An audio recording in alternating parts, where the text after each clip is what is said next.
আল্লাহ পাক রব্বুল আলামিন বলেন, তুমি গুনাহ করার পরে সেদিন যদি জবান খুলে কোনো কথা বলো, আমি আল্লাহ পাক রব্বুল আলামিন তোমার জবান বন্ধ করে দিব। তোমার হাত সাক্ষী দিবে, তোমার পা সাক্ষী দিবে। আল্লাহ পাক রব্বুল আলামিন সূরা ইয়াসিনের মাঝে সুন্দরভাবে বলেন, اليوم نختم على أفواههم وتكلمنا أيديهم وتشهد أرجلهم بما كانوا يكسبون। বান্দা আমি তোমার জবানকে বন্ধ করে দিব। ওয়াতুকাল্লিমুনা আইদিহিম, সেদিন তোমার বিরুদ্ধে তোমার হাত সাক্ষী দিবে, তোমার পা সাক্ষী দিবে। এখন অনেকে চিন্তা করতে পারে, অনেকের তো হাত নাই পা নাই, আবার অনেকে তো এমন আছে হাতও নাই পাও নাই, তাহলে সেই তো বেঁচে যাবে। আল্লাহ পাক রব্বুল আলামিন বলেন, না, বাঁচার কোনো রাস্তা নাই। আল্লাহ পাক রব্বুল আলামিন বলেন সূরা হামিম আস-সাজদার মাঝে, হাত্তা ইযা মা জাউহা শাহিদা আলাইহিম সামউহুম ওয়া আবসারুহুম ওয়া জুলুদুহুম বিমা কানু ইয়ামালুন। সেদিন আপনার বিরুদ্ধে আপনার চোখ সাক্ষী দিবে, সেদিন আর পলায়ন করে বাঁচতে পারবেন না। আপনার কান আপনার বিরুদ্ধে সাক্ষী দিবে। শুধু তাই নয়, আপনার চামড়া আপনার বিরুদ্ধে সাক্ষী দিবে। যেই চামড়াকে আপনি এত যত্ন করেছেন, যেই চামড়াকে এত প্রতিদিন ধুয়ে মাজে পরিষ্কার করেছেন, কাল কিয়ামতের হাসরের ময়দানে এই চামড়ার জবানকে আল্লাহ পাক রব্বুল আলামিন খুলে দিবেন। আর আল্লাহ পাক রব্বুল আলামিন তো কোরআনুল কারীমে সরাসরি বলে দিয়েছেন সূরা ইব্রাহিমের 7 নম্বর আয়াতে, লা ইন শাকারতুম লা আযীদান্নাকুম ওয়া লা ইন কাফারতুম ইন্না আযাবি লাশাদীদ। যে সমস্ত বান্দারা আল্লাহ পাক রব্বুল আলামিনের নিয়ামতের বেশি বেশি শুকরিয়া আদায় করবে, আল্লাহ পাক রব্বুল আলামিন তাদের নিয়ামতকে বাড়িয়ে দিবেন। আর যারা নিয়ামতের শুকরিয়া আদায় করবে না, আল্লাহ পাক রব্বুল আলামিন তাদের কাছ থেকে রবের নিয়ামত ছিনিয়ে নেবেন এবং কঠিন আযাবের মধ্যে পাকড়াও করবেন। এই জন্য রব আমাকে সুস্থ রেখেছেন, আলহামদুলিল্লাহ। সবাই বলি আলহামদুলিল্লাহ। অসুস্থতার নিয়ামতে রেখেছেন, তাও আলহামদুলিল্লাহ। রবকে আমরা ভুলবো না, কারণ আল্লাহ পাক রব্বুল আলামিন বান্দাকে দেখেন, বান্দাকে যে আমি নিয়ামত দিয়েছি, বান্দা কি আমাকে ভুলে গিয়েছে কিনা। আল্লাহ পাক রব্বুল আলামিন দেখেন, বান্দার আমি রিজিক সংকুচিত করে দিয়েছি, বান্দা আমার থেকে গাফিল হয়ে গিয়েছে কিনা। আল্লাহ পাক রব্বুল আলামিন সূরা ফজরের 8, 9, 10 এই আয়াতে কারীমাগুলোর মাঝে ইরশাদ করেছেন। আল্লাহ পাক রব্বুল আলামিন বলেন, فأما الإنسان إذا ما ابتلاه ربه فأكرمه ونعمه فيقول ربي أكرمن وأما إذا ما ابتلاه فقدر عليه رزقه فيقول ربي أهانن। আল্লাহ পাক রব্বুল আলামিন বলেন, فأما الإنسان إذا ما ابتلاه ربه فأكرمه ونعمه। আমি আল্লাহ পাক রব্বুল আলামিন মানুষের কাছ থেকে পরীক্ষা করে থাকি। আমি যখন আল্লাহ পাক রব্বুল আলামিন তাকে নিয়ামত দেই, ধন সম্পদ দেই, তখন দেখি বান্দা আমাকে ভুলে গিয়েছে কিনা। আল্লাহ পাক রব্বুল আলামিন বলেন, ফায়াকুলু রব্বি আকরামান। আমি যখন তাদেরকে সম্মান দেই, আমি যখন তাদেরকে ধন সম্পদ দেই, টাকা পয়সা দেই, তারা মনে করে আমার রব আমাকে সম্মানিত করেছে। বিষয়টা এমন নয়। আল্লাহ পাক রব্বুল আলামিন বান্দার কাছ থেকে পরীক্ষা নিচ্ছেন। আল্লাহ পাক রব্বুল আলামিন বলেন, আমি বান্দাকে মান সম্মান ধন সম্পদ টাকা পয়সা দিয়ে আমি বান্দার কাছ থেকে পরীক্ষা নিয়ে থাকি। এই জন্যই তো রাসূল আরবি সাল্লাল্লাহু আলাইহি ওয়াসাল্লাম হাদিস শরীফের মাঝে বলেন, আত-তাইবু মিনায-যামবি কামান লা যামবা লা। পাপ থেকে তওবাকারী কোন ব্যক্তি যদি পাপ করে, পাপ করার পরে আল্লাহ পাক রব্বুল আলামিনের কাছে ক্ষমা চায় যে হে আমার মালিক, আমি আর কখনো এই পাপটি করব না, নিজে অনুতপ্ত হয়, আল্লাহ পাক রব্বুল আলামিন তার গুনাহ মাফ করে দেন। কেমন মাফ করেন? যেমন একজন শিশু যখন তার মার গর্ভ থেকে বের হয়, সে যেমন কোনো গুনাহ করে নাই, ঠিক বান্দা যখন গুনাহ করার পরে আল্লাহ পাক রব্বুল আলামিনের কাছে তাওবা করে, আল্লাহ পাক রব্বুল আলামিন এতই খুশি হন, তাকে এমন ভাবে মাফ করেন যেন সেই গুনাহটা করে নাই। এই জন্য গুনাহ করার সময় আমাদেরকে খেয়াল রাখতে হবে, যেই জায়গায় দাঁড়িয়ে থেকে গুনাহ করবেন কাল কিয়ামতের হাসরের ময়দানে সেই জায়গা আপনার বিরুদ্ধে সাক্ষী দিবে। আল্লাহ পাক রব্বুল আলামিন সূরা জিলজালের মধ্যে বলেন, ইয়াউমাইযিন তুহাদ্দিসু আখবারাহা বিআন্না রাব্বাকা আওহা লাহা। বান্দা তুমি গুনাহ করো, চিন্তা ভাবনা করে গুনাহ করো, কারণ গুনাহ করার পর মনে রাখবা যেই জায়গায় দাঁড়িয়ে থেকে তুমি গুনাহ করছো সেই জায়গা কাল কিয়ামতের হাসরের ময়দানে তোমার বিরুদ্ধে সাক্ষী দিবে।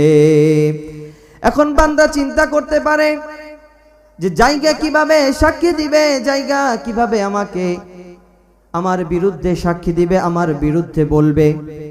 আল্লাহ পাক রব্বুল আলামিন বলেন, তুমি এটাকে অস্বীকার করতে পারো, কি মনে করেছো তুমি বাঁচতে পারবা না, গুনাহ করে বাঁচতে পারবা না?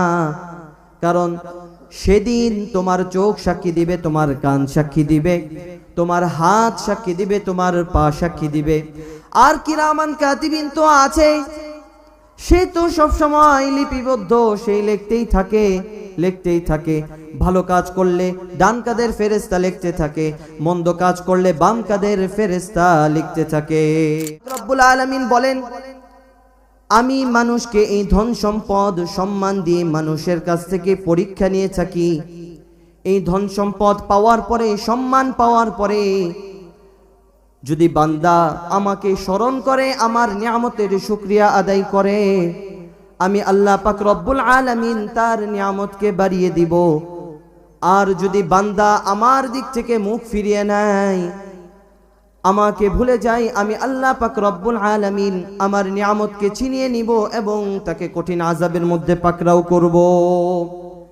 আপনাদের সামনে কোরআন ও হাদিস থেকে বক্তব্য পেশ করবেন একাধিকবার জাতীয় পর্যায়ে পুরস্কার প্রাপ্ত উদীয়মান তরুণ বক্তা হাফেজ মাওলানা আসজাদ হোসেন শ্যাম, খতিব, রাজশাহী বিশ্ববিদ্যালয়, পশ্চিমপাড়া জামে মসজিদ, রাজশাহী।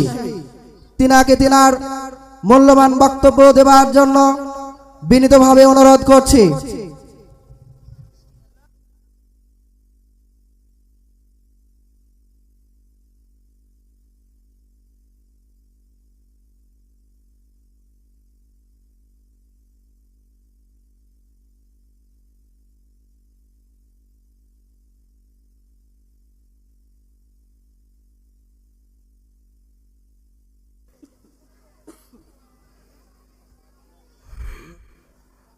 কালিদাসপুরবাসী আপনারা সবাই কেমন আছেন? এত কম আওয়াজে আমরা কেউ মেনে নেব না। রবের শুকরিয়া আদায় করতে হবে, দিল খুলে শুকরিয়া আমরা আদায় করব। কালিদাসপুরবাসী আপনারা সবাই কেমন আছেন? আলহামদুলিল্লাহ, আমি অনেক ভালো আছি। তো আজকে আমরা যতটুকু আলোচনা শুনব, আমলের নিয়তে শুনব। আল্লাহ পাক রব্বুল আলামিন আমাদের সব ভাইকে যা কিছু আলোচনা শুনব এর উপর আমল করার তৌফিক দান করুন। সকলেই বলি আমিন। أعوذ بالله من الشيطان الرجيم.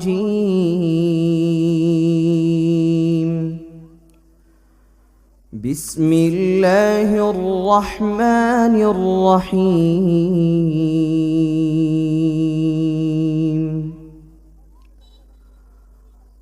وقال اركبوا فيها بسم الله مجريها ومرساها إن ربي لغفور رحيم. وهي تجري بهم في موج كالجبال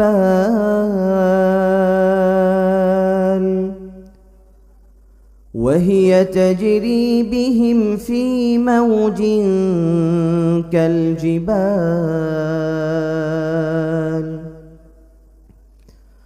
ونادى نوح ابنه وكان في معزل يا بني اركب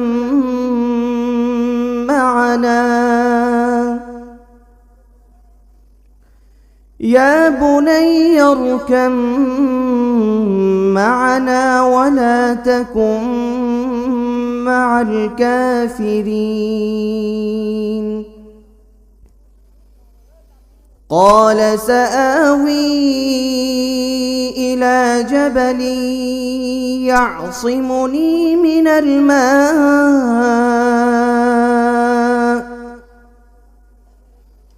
قال لا عاصم اليوم من أمر الله إلا من رحم وحال بينهما الموج فكان من المغرقين.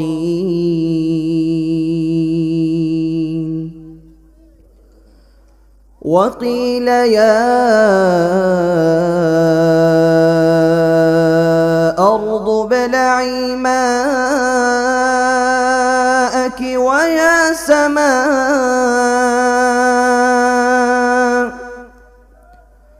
ويا سماء أقلعي وغيض الماء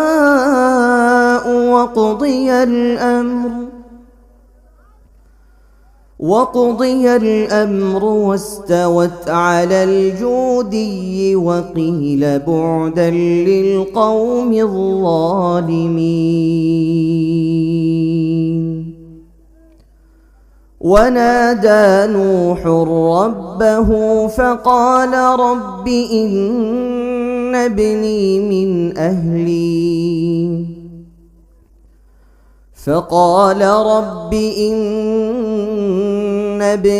من أهلي وإن وعدك الحق وأنت أحكم الحاكمين. صدقت يا رب العالمين.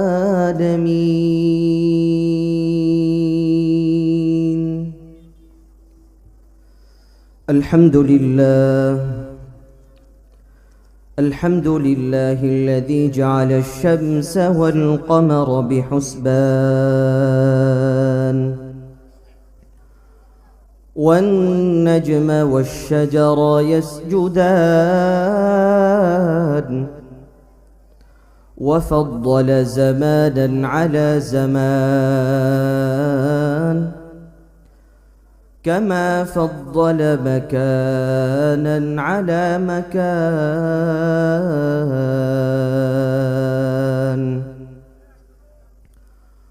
وإنسانا على إنسان.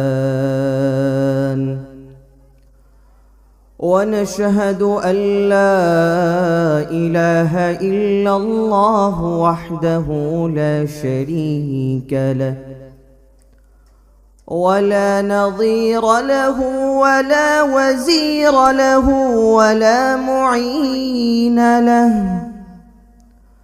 ولا ند له ولا ضد له ولا شبيه له ولا مصيل له ولا فوق له ولا تحت له ولا نداية له ولا بداية له ولا نهاية له.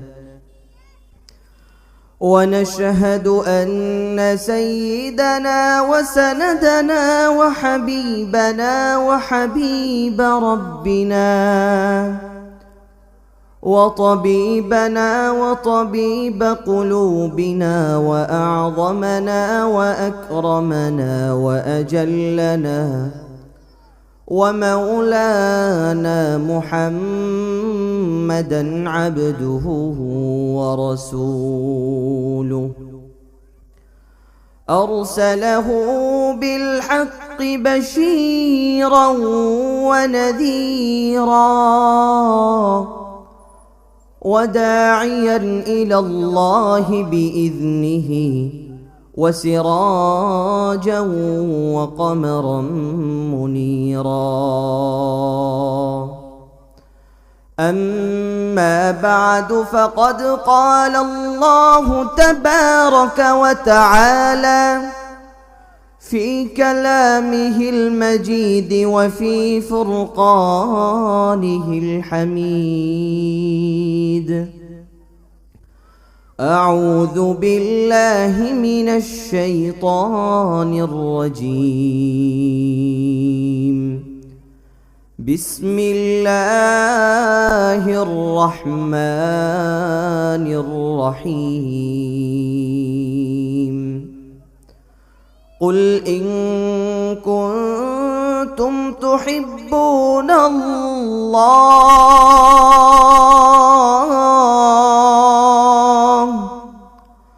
فاتبعوني يحببكم الله ويغفر لكم ذنوبكم والله غفور رحيم.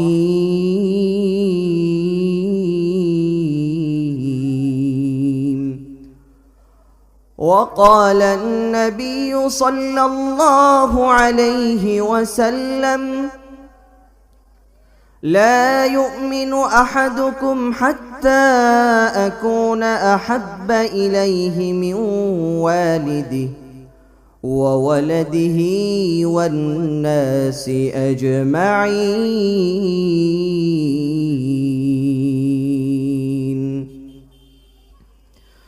أو كما قال النبي عليه الصلاة والسلام. صدق الله مولانا العظيم وصدق رسوله النبي الكريم، ونحن على ذلك لمن الشاهدين والشاكرين، والحمد لله رب العالمين.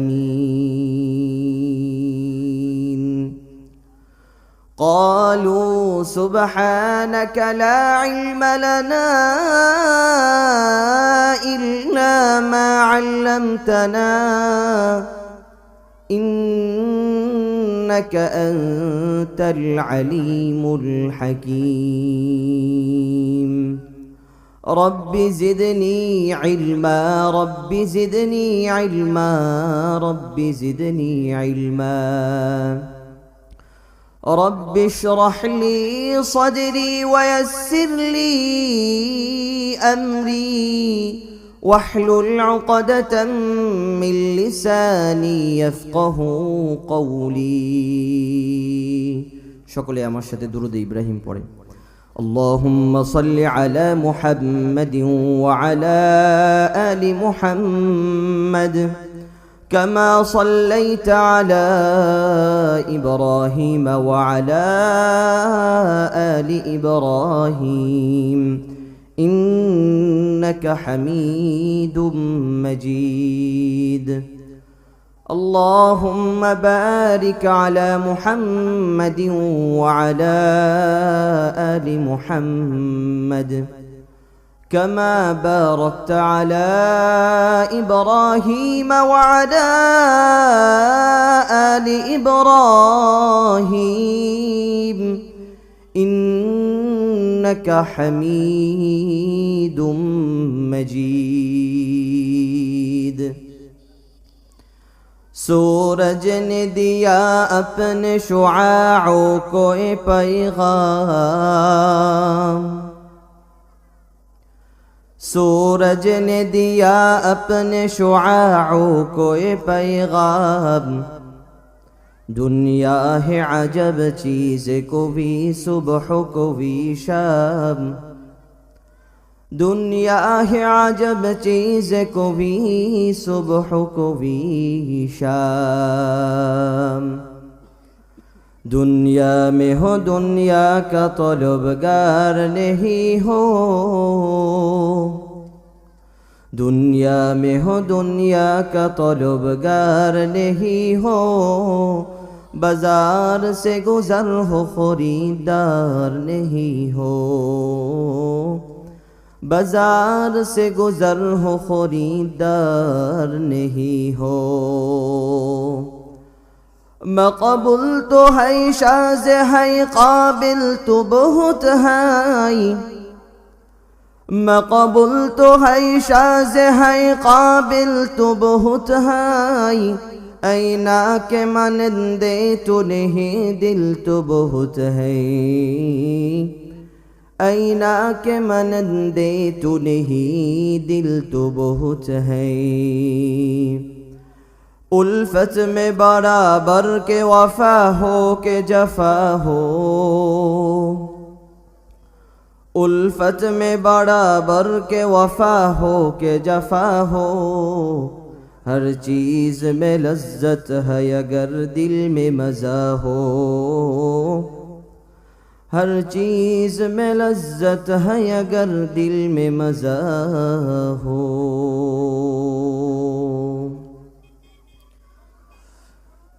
কালিদাসপুর যুব সমাজের উদ্যোগে বিশাল তাফসিরুল কোরআন মাহফিলের আজকের সম্মানিত সভাপতি সাহেব আলহাজ মোহাম্মদ মুজাফফর হোসেন খতিব কালিদাসপুর জামি মসজিদ ও সহশিক্ষক অবসরপ্রাপ্ত 24 নগর উচ্চ বিদ্যালয় কলেজ প্রধান অতিথি জনাব মোহাম্মদ ইসলাউদ্দিন সরকার টিটু বিশেষ অতিথিবৃন্দ আলহাজ মোহাম্মদ জয়নাল আবেদিন ভদু বিশিষ্ট ব্যবসায়ী রাজশাহী আল্লাহ পাক রব্বুল আলামিনের দরবারে শুকরিয়া আদায় করছি যে আল্লাহ সুবহানাহু ওয়া তাআলা আমাদেরকে সুস্থ রেখে সুস্থতার জিন্দেগি দিয়ে আল্লাহ সুবহানাহু ওয়া তাআলা আমাদেরকে হাজার হাজার মানুষ থেকে বাছাই করে জান্নাতি বাগানে এসে কোরআন ও সুন্নাহর আলোকে সহি তরিকায় কিছু কথা বলবার এবং শ্রবণ করার জন্য তৌফিক দান করেছেন এই জন্য আমরা সকলেই সেই মহান রব্বি করিমের দরবারে অন্তরের অন্তঃস্থল থেকে শুকরিয়া আদায় করি সকলেই বলি আলহামদুলিল্লাহ লক্ষ কোটি দুরূদ ও সালাম বর্ষিত হোক বিশ্বমানবতার কাণ্ডারি বিশ্বমানবতার মুক্তির দিশারি সৈয়দুল মুরসালিন রহমাতুল লিল আলামিন শফিউল মুজলিমিন খাতামুন নবিয়্যিন আহমদ মুস্তাফা জনাব মুহাম্মদুর রাসূলুল্লাহ সাল্লাল্লাহু আলাইহি ওয়াসাল্লামের উপর সর্বোপরি শুকরিয়া আদায় করি যাদের অক্লান্ত পরিশ্রমে আজকে এই সুন্দর আয়োজন সময় পরামর্শ দোয়া দিয়ে লাইট মাইক প্যান্ডেলের ব্যবস্থা এর মাধ্যমে সহযোগিতার হাত বাড়িয়ে যারা চেষ্টা করেছেন আল্লাহ পাক রব্বুল আলামিন সবাইকে ইহকালে শান্তি ও পরকালে মুক্তির ব্যবস্থা করে দিন, সকলেই বলি আমিন। তো আজকে আমরা যেই মহাগ্রন্থ আল কোরআনুল কারীম থেকে তেলাওয়াত শুনেছি এবং আলোচনা শুনব, এই কিতাবের নাম কি আপনারা বলতে পারেন? সবাইকে আওয়াজ করতে হবে, বলতে পারেন এই কিতাবের নাম কি? আল কোরআন। এই মহাগ্রন্থ আল কোরআনুল কারীম থেকে আজ আমরা তেলাওয়াত শুনব, শুনেছি, আরো শুনব এবং আলোচনা শুনব। আল্লাহ পাক রব্বুল আলামিন আমাদের সবাইকে মাহফিলের শেষ পর্যন্ত বসে থেকে আলোচনা শুনবার তৌফিক দান করুন, সকলেই বলি আমিন। এই মহাগ্রন্থ আল কোরআন, এটি এমন একটি দামি কিতাব। এই কোরআন আল্লাহ পাক রব্বুল আলামিন এই কোরআন আসমানকে দিয়েছিল, আসমানের ভার নিতে পারে নাই। জমিনকে দিয়েছিল, জমিন এই ভার নিতে পারে নাই। সর্বকালের সর্বশ্রেষ্ঠ নবী হযরত মুহাম্মদুর রাসূলুল্লাহ সাল্লাল্লাহু আলাইহি ওয়াসাল্লামের উপর এই কোরআন অবতীর্ণ হয়েছে, আর আমরা হচ্ছে সেই নবীর উম্মত। মনে রাখতে হবে মুসলমান, এই কোরআনকে ধ্বংস করার জন্য আজ থেকে শত শত বছর পূর্বে ইহুদি, নাসারা, খ্রিস্টান, বৌদ্ধ তারা মনে করেছিল এই কোরআনকে আমরা পৃথিবী থেকে সরিয়ে দিব। আজ থেকে শত শত বছর পূর্বে এই কোরআনের বিরুদ্ধে যারাই লেগেছে তারাই ধ্বংস হয়েছে। আজ পর্যন্ত কোরআনের একটি সূরা, কোরআনের একটি পারা, কোরআনের একটি আয়াত, কোরআনের একটি জের জবরও এদিক সেদিক করতে পারে নাই। কথা বলেন ঠিক কিনা? মুসলমান, ঈমানকে জাগাতে হবে। কোরআন তেলাওয়াত শোনার মাধ্যমে ঈমানের শক্তিকে বৃদ্ধি করতে হবে। মুসলমানের সামনে যখন কোরআনের তেলাওয়াত হয়, তাদের ঈমানের শক্তি তাদের বেড়ে যায়। এই জন্য এই ময়দানে বসেছেন, কোরআন তেলাওয়াত শুনেছেন, কোরআনের আলোচনা শুনবেন। যারা এই কোরআনের বিরুদ্ধাচরণ করেছে, বিরোধিতায় লেগেছে, আজ পর্যন্ত এই কোরআনের কিছু করতে পারে নাই। কিয়ামত পর্যন্ত ইনশাআল্লাহুল আজিজ, কিয়ামত পর্যন্ত এই কোরআনকে কিছু করতে পারবে না। কারণ এই কোরআনকে মিশিয়ে দেওয়ার জন্য শত শত বছর পূর্বে এই কোরআন হাজার হাজার কোরআনকে জ্বালিয়ে দিয়েছিল। তারা মনে করেছে যে এই কোরআনকে জ্বালিয়ে পুড়িয়ে দিলে মনে হয় এই কোরআন এই পৃথিবী থেকে নিশ্চিহ্ন হয়ে যাবে, সরে যাবে। আপনাদের কি মনে হয় সরবে? কখনোই সরবে না। কারণ কোরআনে হাফেজ এই পৃথিবীতে এখনো এমনও কোরআনে হাফেজ আছে যারা সূরা ফাতিহা থেকে নিয়ে সূরা নাসের শেষ পর্যন্ত বিনা লোকমায়, বিনা টোকাই শোনাতে পারে। কথা বলেন ঠিক কিনা? আজ সারা বাংলাদেশে, সারা ওয়ার্ল্ড পৃথিবীর মধ্যে আজ এই বাংলাদেশের সন্তানেরা তারা বিশ্ব জয় করে আসছে। সারা বিশ্বের মধ্যে এই বাংলাদেশের পতাকাকে সবার আগে উদ্দিন করছে। কথা বলেন ঠিক কিনা? কিন্তু এই বাংলাদেশে 11 জন খেলোয়াড় মিলে কয়েকটা দেশকে, ইন্ডিয়া পাকিস্তানের সাথে খেলা হলে 11 জন মিলে তাদেরকে হারানো কষ্ট হয়ে যায়। কিন্তু আমাদের বাংলার ঘরে এমন কোরআনে হাফেজ আছে যারা পুরা পৃথিবীকে চ্যালেঞ্জ করে সারা ওয়ার্ল্ডের মধ্যে নাম্বার 1 হয়েছে। কথা বলেন ঠিক কিনা? এই জন্য আমরা আজ থেকে মনে মনে নিয়ত করি, আমাদের একটা সন্তানকে হলেও, আমি আমার একটা সন্তানকে হলেও কোরআনে হাফেজ বানাবো। আপনার যে কয়জন সন্তান হয়, আপনার 5 জন সন্তান থাকে, 4 জন সন্তান থাকে, আপনি নিয়ত করবেন আপনার একটা সন্তানকে আপনি কোরআনে হাফেজ বানাবেন। ইহকালেও আপনি সফল হবেন, পরকালেও সফল হবেন। তো এই মহা গ্রন্থ আল কোরআন থেকে আমরা আলোচনা শুনব। কোরআনুল কারীমের 3 নম্বর সূরা আলে ইমরানের একটি আয়াতে কারীমা তেলাওয়াত করেছি। রাসূল সাল্লাল্লাহু আলাইহি ওয়াসাল্লামের অসংখ্য হাদিস থেকে একটি হাদিস আপনাদেরকে তেলাওয়াত করে শুনিয়েছি। ইনশাআল্লাহ উক্ত আয়াত ও হাদিসের ভিত্তিতে আজকে আমরা আলোচনা শুনব। তো বলছিলাম এই কোরআনকে মিটিয়ে দেওয়ার জন্য যারাই লেগেছে তারাই ধ্বংস হয়েছে। এই কোরআন হচ্ছে সব কিছুর সমাধান। এই কোরআনের মধ্যে আল্লাহ পাক রব্বুল আলামিন আমাদের সমাধান রেখেছেন।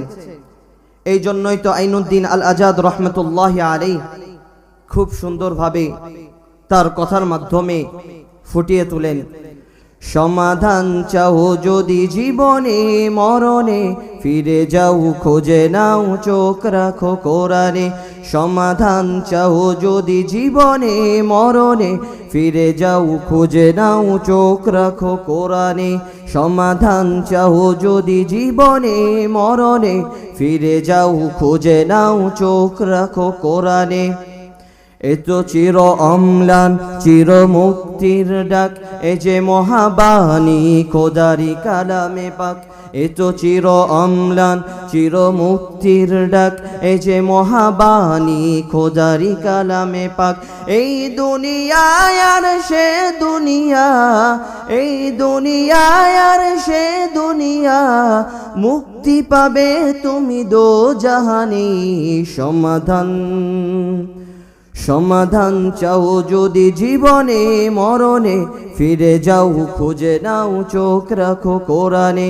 সমাধান চাও যদি জীবনে মরণে, ফিরে যাও খুঁজে নাও চোখ রাখো কোরআনে। এ বাণী সকলের নয় শুধু মুমিনের, যারাই চলবে মেনে ফল পাবে কোরআনের। এ বাণী সকলের নয় শুধু মুমিনের, যারাই চলবে মেনে ফল পাবে কোরআনের। ঘরে বলো কিবা রাষ্ট্রে বলো, ঘরে বলো কিবা রাষ্ট্রে বলো, অশান্তি দূর করে শান্তি আনে। সমাধান চাও যদি জীবনে মরণে, ফিরে যাও খুঁজে নাও চোখ রাখো কোরআনে। সমাধান চাও যদি জীবনে মরণে, ফিরে যাও খুঁজে নাও চোখ রাখো কোরআনে। এত চির অম্লান চির মুক্তির ডাক, এ যে মহাবাণী খোদারি কালামে পাক। এত চির অম্লান চির মুক্তির ডাক, এ যে মহাবাণী খোদারি কালামে পাক। এই দুনিয়ায় আর সে দুনিয়া, এই দুনিয়ায় আর সে দুনিয়া, মুক্তি পাবে তুমি দোজাহানে। সমাধান চাও যদি জীবনে মরণে, ফিরে যাও খুঁজে নাও চোখ রাখো কোরআনে। সমাধান চাও যদি জীবনে মরণে, ফিরে যাও খুঁজে নাও চোখ রাখো কোরআনে। এ কোরআনের মাঝে আল্লাহ পাক রব্বুল আলামিন সব কিছুর সমাধান রেখেছেন। দেখেন একটা বিষয়, আল্লাহ পাক রব্বুল আলামিন আমাদেরকে কবুল করেছেন বিধায় আমরা এখানে আসতে পারছি। বলেন আসতে পারছি না? আজ দেখেন এই গ্রামেরই খোঁজ নিলে দেখা যাবে অনেক মানুষ আছে যারা বিছানায় পড়ে কাতরাচ্ছে। এখানে একটু আসার চেষ্টা করছে, মনে খুব আশা, কিন্তু সে আর আসতে পারছে না। অসুস্থতা তাকে ঘিরে ধরেছে, অসুস্থতার নিয়ামতে সে আছে, কিন্তু আল্লাহ পাক রব্বুল আলামিন আপনাকে আমাকে সুস্থতা দিয়ে, সুস্থতার জিন্দেগি দিয়ে আল্লাহ পাক রব্বুল আলামিন আমাদেরকে এই জান্নাতি বাগানে আসার তৌফিক দান করেছেন। এই জন্য আমরা সকলেই আবার সেই রব্বে কারীমের দরবারে অন্তরের অন্তঃস্থল থেকে শুকরিয়া আদায় করি, সকলেই বলি আলহামদুলিল্লাহ। আল্লাহ পাক রব্বুল আলামিন কোরআনুল কারীমের সূরা ইব্রাহিমের 7 নম্বর আয়াতে কারীমার মাঝে বলেন, লাইন শাকারতুম লাযীদান্নাকুম ওয়া লাইন কাফারতুম ইন্না আযাবী লাশাদীদ। আল্লাহ পাক রব্বুল আলামিন বলেন, তাদের নিয়ামতকে বৃদ্ধি করব, বাড়িয়ে দিব, আর যারা এই নিয়ামতের শুকরিয়া আদায় করবে না, আমি আল্লাহ পাক রব্বুল আলামিন তাদের নিয়ামতকে তাদের কাছ থেকে ছিনিয়ে নিব এবং আমি আল্লাহ তাআলা তাদেরকে কঠিন আযাবের মধ্যে পাকড়াও করব। একবার হযরত রাসূল আরবি সাল্লাল্লাহু আলাইহি ওয়াসাল্লাম মসজিদে নববীর মধ্যে বসে আছেন। এমন সময় জোহরের ওয়াক্ত এসে গেল, জোহরের সময় হয়ে গেল। আল্লাহর পয়গম্বর জনাবে মুহাম্মদুর রাসূলুল্লাহ সাল্লাল্লাহু আলাইহি ওয়াসাল্লাম সাহাবীদেরকে বললেন, ওহে সাহাবীরা, তোমরা জোহরের নামাজের প্রস্তুতি নাও, জোহরের নামাজ পড়ার জন্য তোমরা প্রস্তুতি গ্রহণ করো। সাহাবায়ে ইকরাম রাদিয়াল্লাহু তাআলা আনহুম আজমাইন তারা জোহরের নামাজ আদায় করার জন্য পূর্ণ প্রস্তুতি গ্রহণ করলো। সেদিন ইমামতি করছিলেন আপনার আমার কলিজার টুকরা জনাবে মুহাম্মদুর রাসূলুল্লাহ সাল্লাল্লাহু আলাইহি ওয়াসাল্লাম। মসজিদে নববী জোহরের নামাজ পড়াচ্ছেন আপনার আমার কলিজার টুকরা জনাবে মুহাম্মদুর রাসূলুল্লাহ সাল্লাল্লাহু আলাইহি ওয়াসাল্লাম। তিনি হচ্ছেন ইমামতি করছেন। নামাজে দাঁড়িয়ে গেলেন, তাকবীরে তাহরিমা আল্লাহু আকবার বলে নামাজে দাঁড়িয়ে গেলেন। নামাজে দাঁড়ানোর পরে যেভাবে মানুষ নামাজ আদায় করে সেভাবে রাসূলও নামাজ পড়াচ্ছিলেন। ইমাম সাহেবগণ, খতিব সাহেবগণ ওনারা যেভাবে নামাজ আদায় করান সেভাবে রাসূল সাল্লাল্লাহু আলাইহি ওয়াসাল্লাম তিনিও নামাজ পড়াচ্ছিলেন।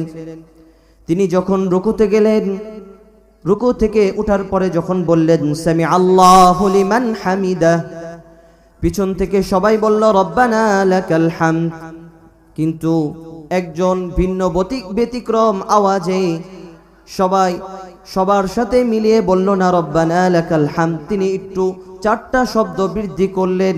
তিনি বললেন রব্বানা লাকাল হামদ হামদান কাসীরান তাইয়িবান মুবারাকান ফী। রাসূল আরবি সাল্লাল্লাহু আলাইহি ওয়াসাল্লাম তিনি ধারাবাহিকভাবে নামাজ শেষ করলেন।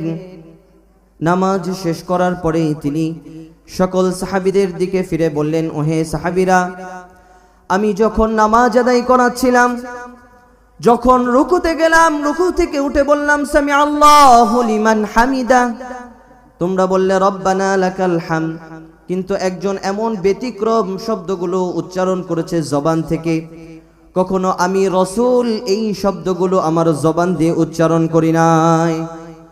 রাসূল আরবি সাল্লাল্লাহু আলাইহি ওয়াসাল্লাম বললেন, কে এমন বলেছ তোমরা আমাকে বলো।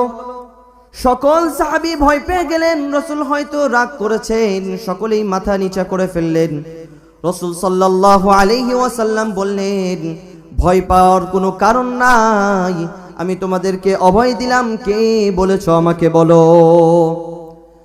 পিছন থেকে একজন সাহাবী বলে, ইয়া রাসূলুল্লাহ, ইয়া হাবিবাল্লাহ, আপনি যখন রুকু থেকে উঠলেন সবাই তো বলল রব্বানা লাকাল হামদ, আমি এই রব্বানা লাকাল হামদের সাথে 4টা শব্দ যুক্ত করেছি, হামদান কাসীরান তাইয়িবান মুবারাকান ফী, এই 4টা শব্দ আমি যুক্ত করেছি। আল্লাহর পয়গম্বর জনাবে মুহাম্মদুর রাসূলুল্লাহ সাল্লাল্লাহু আলাইহি ওয়াসাল্লাম বললেন, কি ব্যাপার, এই 4টা শব্দ তুমি কোথা থেকে শিখেছো? আমি তো কখনো আমার জবান দিয়ে উচ্চারণ করি নাই। আল্লাহর সাহাবী বলে, হে আল্লাহর পয়গম্বর, আমি যখন আল্লাহর শুকরিয়া আদায় করি, অল্প শুকরিয়া আদায় করলে আমার অন্তর জোড়াই না, এই জন্য আমি যখন রবের শুকরিয়া আদায় করি, বেশি বেশি শুকরিয়া আদায় করি। জোরে জোরে বলেন সুবহানাল্লাহ।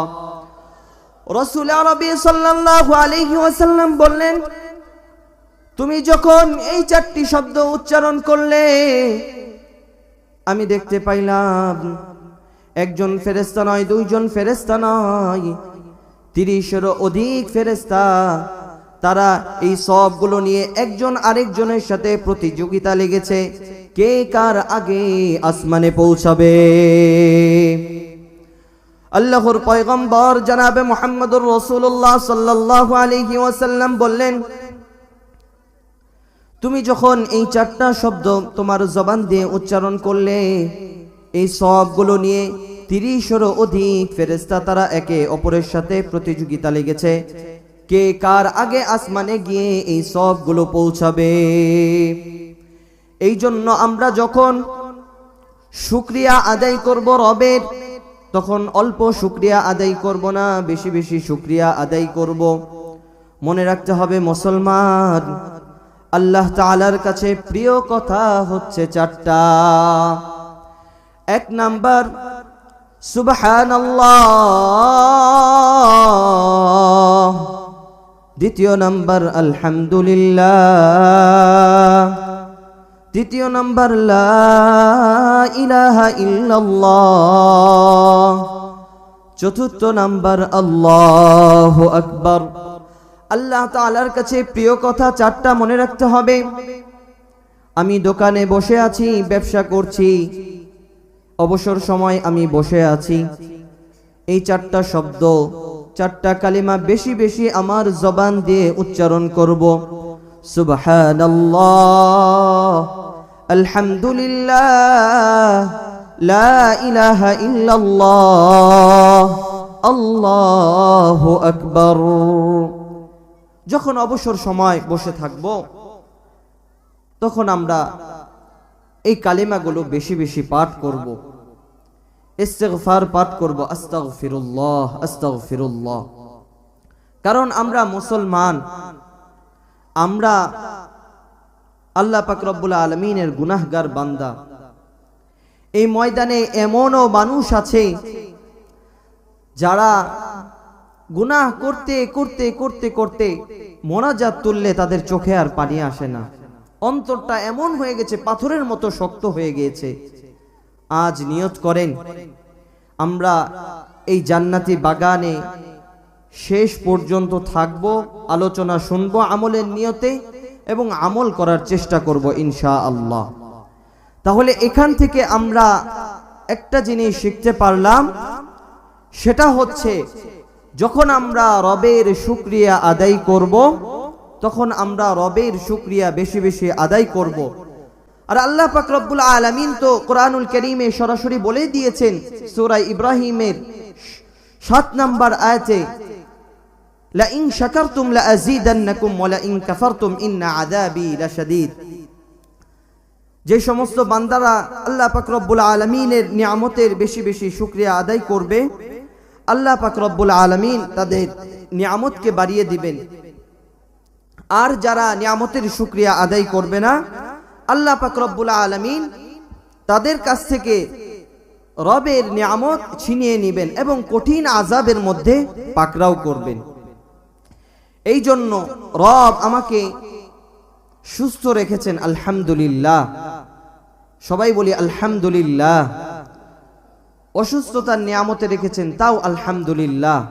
রবকে আমরা ভুলবো না, কারণ আল্লাহ পাক রব্বুল আলামিন বান্দাকে দেখেন, বান্দাকে যে আমি নিয়ামত দিয়েছি, বান্দা কি আমাকে ভুলে গিয়েছে কিনা। আল্লাহ পাক রব্বুল আলামিন দেখেন, বান্দার আমি রিজিক সংকুচিত করে দিয়েছি, বান্দা আমার থেকে গাফিল হয়ে গিয়েছে কিনা। আল্লাহ পাক রব্বুল আলামিন সূরা ফজরের 8, 9, 10 এই আয়াত কারীমাগুলোর মাঝে ইরশাদ করেছেন। আল্লাহ পাক রব্বুল আলামিন বলেন, فَأَمَّا الْإِنسَانُ إِذَا مَا ابْتَلَاهُ رَبُّهُ فَأَكْرَمَهُ وَنَعَّمَهُ فَيَقُولُ رَبِّي أَكْرَمَنِ وأما إذا ما ابتلاه فقدر عليه رزقه فيقول ربي أهانن আল্লাহ পাক রব্বুল আলামিন বলেন فأما الإنسان إذا ما ابتلاه ربه فأكرمه ونعمه আমি আল্লাহ পাক রব্বুল আলামিন মানুষের কাছ থেকে পরীক্ষা করে থাকি আমি যখন আল্লাহ পাক রব্বুল আলামিন তাকে নিয়ামত দেই ধন সম্পদ দেই তখন দেখি বান্দা আমাকে ভুলে গিয়েছে কিনা আল্লাহ পাক রব্বুল আলামিন বলেন ফায়াকুলু রব্বি আকরামান আমি যখন তাদেরকে সম্মান দেই আমি যখন তাদেরকে ধন সম্পদ দেই টাকা পয়সা দেই তারা মনে করে আমার রব আমাকে সম্মানিত করেছে বিষয়টা এমন নয় আল্লাহ পাক রব্বুল আলামিন বান্দার কাছ থেকে পরীক্ষা নিচ্ছেন আল্লাহ পাক রব্বুল আলামিন বলেন আমি বান্দাকে মান সম্মান ধন সম্পদ টাকা পয়সা দিয়ে আমি বান্দার কাছ থেকে পরীক্ষা নিয়ে থাকি আমি আল্লাহ পাক রব্বুল আলামিন যদি বান্দাকে সম্মান ধন সম্পদ দিয়ে যদি আমি তাকে সম্মানিত করে থাকতাম তাহলে আল্লাহ পাক রব্বুল আলামিনের নাম তালিকার মধ্যে সর্বপ্রথম নাম থাকতো কারুনের কারণ আল্লাহ পাক রব্বুল আলামিন কারুনকে এত ধন সম্পদ দান করেছেন এই কারুন যখন হযরত মুসা আলাইহিস সালাতু ওয়াস সালাম যখন কারুনকে বললেন হে কারুন তুমি তোমার ধন সম্পদের যাকাত দাও এই কারুন অস্বীকৃতি জানায় কারুন বলে আমি কেন যাকাত দিব কারণ আমি ধন সম্পদ আমি কষ্ট করে উপার্জন করেছি আমি যাকাত দিব না আমি দান সদকা করব না যখন এই কারুন যাকাত দিতে অস্বীকৃতি জানায় আল্লাহ পাক রব্বুল আলামিন এই কারুনকে এত অসম্মানিত করেছেন এত লাঞ্ছনা করেছেন যে আজ পর্যন্ত কিয়ামত আজ থেকে সে কারুনের ধন সম্পদ সহকারে কিয়ামত পর্যন্ত এই মাটির নিচে দাবতেই থাকবে দাবতেই থাকবে দাবতেই থাকবে শুধু ধন সম্পদ আর এই মান সম্মান দিয়ে যদি আল্লাহ পাক রব্বুল আলামিন মানুষকে সম্মানিত করতেন তাহলে আল্লাহ পাক রব্বুল আলামিনের নামের তালিকায় নাম থাকতো কারুনের কিন্তু সারা বাংলাদেশ ঘুরে দেখা যায় একজন বাবা তার সন্তানের নাম কারুন রাখে না কারণ কারুনকে এত ঘৃণা করে কারণ আল্লাহ পাক রব্বুল আলামিন কারুনকে ঘৃণা করেছেন এবং তার ধন সম্পদ সহকারে মাটির নিচে দাবিয়ে দিয়েছেন ঠিক আল্লাহ পাক রব্বুল আলামিন বলেন আমি মানুষকে এই ধন সম্পদ সম্মান দিয়ে মানুষের কাছ থেকে পরীক্ষা নিয়ে থাকি এই ধন সম্পদ পাওয়ার পরে সম্মান পাওয়ার পরে যদি বান্দা আমাকে স্মরণ করে আমার নিয়ামতের শুকরিয়া আদায় করে আমি আল্লাহ পাক রব্বুল আলামিন তার নিয়ামতকে বাড়িয়ে দিব আর যদি বান্দা আমার দিক থেকে মুখ ফিরিয়ে নেয় আমাকে ভুলে যায় আমি আল্লাহ পাক রব্বুল আলামিন আমার নিয়ামতকে ছিনিয়ে নিব এবং তাকে কঠিন আযাবের মধ্যে পাকড়াও করব ঠিক এমনি ভাবে আল্লাহ পাক রব্বুল আলামিন পরবর্তী আয়াতে কারীমায় বলেন وأما إذا ما ابتلاه فقدر عليه رزقه فيقول ربي أهانن আমি আল্লাহ পাক রব্বুল আলামিন মানুষের রিজিককে সংকুচিত করে তার কাছ থেকে পরীক্ষা নিয়ে থাকি ফায়াকুলু রব্বি আহানান তারা মনে করে তাদের রব তাদেরকে অসম্মানিত করেছে কিন্তু বিষয়টা এমন নয় তাদের রব তাদেরকে অসম্মানিত করে নাই তাদের রব তাদের কাছ থেকে পরীক্ষা নিচ্ছেন বান্দা যদি সেই সময় রবকে ভুলে না যায় রবের কাছে দোয়া করে রবকে স্মরণ করে আল্লাহ পাক রব্বুল আলামিন তার বিপদ আপদ বালা মুসিবত তার রিজিক যে সংকুচিত করেছেন সেগুলোকে দূর করে দিবেন এই জন্য এখান থেকেও একটা মেসেজ আমরা নিব যে আল্লাহ পাক রব্বুল আলামিন আমাদেরকে যাদেরকে ধন সম্পদ সম্মান দিয়েছেন, আমরা রবকে স্মরণ রাখবো, রবের শুকরিয়া আদায় করব। আল্লাহ পাক রব্বুল আলামিন আমার মান সম্মান আরো বৃদ্ধি করবেন, বাড়িয়ে দিবেন, আমার ধন সম্পদ আরো বৃদ্ধি করবেন, বাড়িয়ে দিবেন। এই জন্য কালিদাসপুরের মুসলমান ভাইরা মনে রাখতে হবে, আল্লাহ পাক রব্বুল আলামিন আপনাকে আমাকে যেই অবস্থায় রাখুক না কেন, রবের শুকরিয়া আদায় করতে হবে সর্বাবস্থায়। আল্লাহ পাক রব্বুল আলামিন আমাদের সকলকে সর্বাবস্থায় রবের শুকরিয়া আদায় করার তৌফিক দান করুন। সকলেই বলি আমিন। তাহলে কোরআনুল কারীমের সূরা আলে ইমরানের এই আয়াত কারীমা থেকেও আমরা জানলাম, এবং সূরা ফাজরের এই আয়াত কারীমা থেকেও আমরা বুঝলাম যে আল্লাহ পাক রব্বুল আলামিন মানুষকে পরীক্ষা করে থাকেন, ধন সম্পদ দিয়ে, সম্মান দিয়ে মানুষকে পরীক্ষা করে থাকেন। বান্দা কি গাফিল হয়ে যায় কিনা, আমাকে ভুলে যায় কিনা। যদি বান্দা ভুলে না যায়, আল্লাহ পাক রব্বুল আলামিন তার সম্মান আরো বাড়িয়ে দিবেন, বৃদ্ধি করে দিবেন, তার ধন সম্পদ আরো বাড়িয়ে দিবেন। এমনই ভাবে যখন আপনার রিজিক সংকুচিত হয়ে যাবে, আপনার পরিবারের মধ্যে টানাটানি লেগে যাবে, যে সারা মাস চালানো আমার জন্য কষ্টকর হয়ে যাচ্ছে, টাকা পয়সা আর হচ্ছে না, আপনি মানুষের কাছে আগে না যে সর্বপ্রথম 2 রাকাত নামাজ আদায় করে দোয়ার মাধ্যমে রবের কাছে চান।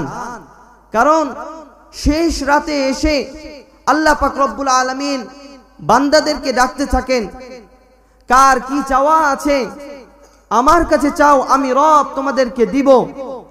কারণ রব তো এত দয়াময় যে রবের 100 ভাগ ভালোবাসা থেকে রব পৃথিবীর মাঝে সবার মাঝে 1 ভাগ মানুষের মাঝে দিয়েছেন, আর রব নিজের কাছে 99 ভাগ রেখে দিয়েছেন। দেখেন বাবা মা আমাদেরকে কত ভালোবাসে, মহাব্বত করে। যখন আমরা ছোট ছিলাম, কোনো কিছু হলে বুকের মধ্যে মা আমাদেরকে জড়িয়ে নিয়েছে, কত ভালোবেসেছে, মহাব্বত করেছে। সে বিষয়ে আমরা আলোচনা শুনবো সামনে। শুধু এতটুকু উদাহরণ দিতে চাই যে বাবা মা যদি এত ভালোবাসে, মহাব্বত করে, তাহলে আপনার আমার দয়াময় আল্লাহ কতটা মহাব্বত করেন, আমাদেরকে আর ভালোবাসেন। কিন্তু আমরা সেই রবের থেকে দূরে সরে গিয়েছি। সেই রবের কাছে আমরা চাই না, মানুষের কাছে গিয়ে চাই। এই জন্য আমরা এখান থেকে একটা শিক্ষা নিলাম, বালা মুসিবত আমাদের আসবেই, বালা মুসিবত আমাদেরকে ঘিরে ধরবে। সব বিপদে আপদে সর্বাবস্থায় আমরা একজনকে স্মরণ করব, তার নাম কি বলেন তো? আল্লাহ। সবাই বলেন তার নাম কি? আল্লাহ। আল্লাহকে সর্বাবস্থায় আমরা স্মরণ করব। দেখেন আল্লাহ পাক রব্বুল আলামিন আমাদেরকে যে হাত দিয়েছেন, কলব দিয়েছেন, চোখ দিয়েছেন, নাক দিয়েছেন, কান দিয়েছেন, সব কিছুর আল্লাহ পাক রব্বুল আলামিনের কাছে আমাদেরকে হিসাব দিতে হবে। আমি আমার হাত কোন পথে ব্যয় করেছি, আমার পা কোন পথে ব্যয় করেছি, কোন পথে আমি চলেছি, আমার চোখ, আমি এই চোখ দিয়ে আমি কোন কাজে আমি ব্যয় করেছি, আমি কোরআন তেলাওয়াত দেখে দেখে পড়েছি, না খারাপ কাজের দিকে আমি এই চোখকে ব্যবহার করেছি। প্রত্যেকটার হিসাব আল্লাহ পাক রব্বুল আলামিন নেবেন। আমরা কোরআনুল কারীমের সূরা আরাফের একটি আয়াতে কারীমার পরে যে আমাদের যে অঙ্গ প্রত্যঙ্গ রয়েছে, এগুলোর সাক্ষী কাল কিয়ামতের হাসরের ময়দানে আমাদের হাত, আমাদের পা, আমাদের চক্ষু, আমাদের চামড়া, সব কিছু, এমনকি যেই জমিনে দাঁড়িয়ে থেকে আপনি আমি গুনাহ করব, সেই জমিনও আমার বিরুদ্ধে আল্লাহ পাক রব্বুল আলামিনের কাছে সাক্ষী দিবে। আল্লাহ পাক রব্বুল আলামিন সূরা আরাফের মাঝে বলেন, وَلَقَدْ ذَرَأْنَا لِجَهَنَّمَ كَثِيرًا مِنَ الْجِنِّ وَالْإِنسِ لَهُمْ قُلُوبٌ لَا يَفْقَهُونَ بِهَا وَلَهُمْ أَعْيُنٌ لَا يُبْصِرُونَ بِهَا وَلَهُمْ آذَانٌ لَا يَسْمَعُونَ بِهَا উলাইকা কাল আনআমি বাল হুম আদাল উলাইকা হুমুল গাফিলুন।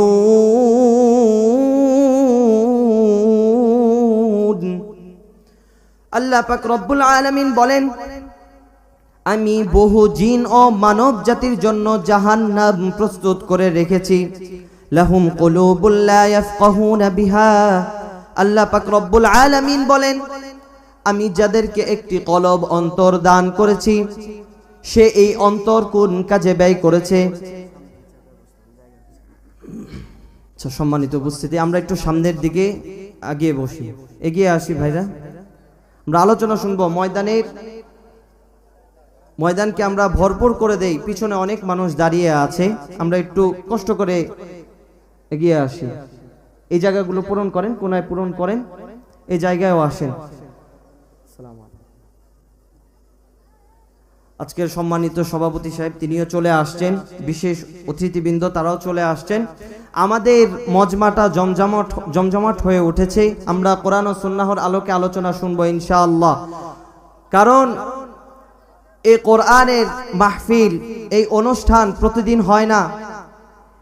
এই প্রথম আপনাদের এই কালিদাসপুরে যুব সমাজের উদ্যোগে আপনারা যে আয়োজন করেছেন, আমরা সবাই মুগ্ধ কিনা বলেন তো? আমরা সবাই কিন্তু মুগ্ধ। এবং যিনি সভাপতিত্ব করবেন তিনি অনেক সহযোগিতা করেছেন। বিশেষ অতিথিবৃন্দ বসে আছেন, তারাও এই মাহফিলকে সফল করার জন্য অনেক সহযোগিতা করেছেন। আমরা দোয়া করি আল্লাহ পাক রব্বুল আলামিন তাদেরকে ইহকালে শান্তি ও পরকালে মুক্তির ব্যবস্থা করে দিন, সকলেই বলি আমিন। এবং যারা যুবক ভাইরা যারা কষ্ট করে আজকে এই যে এত সুন্দর আয়োজন দেখতে পাচ্ছেন, অনেক পরিশ্রম করেছে তারা।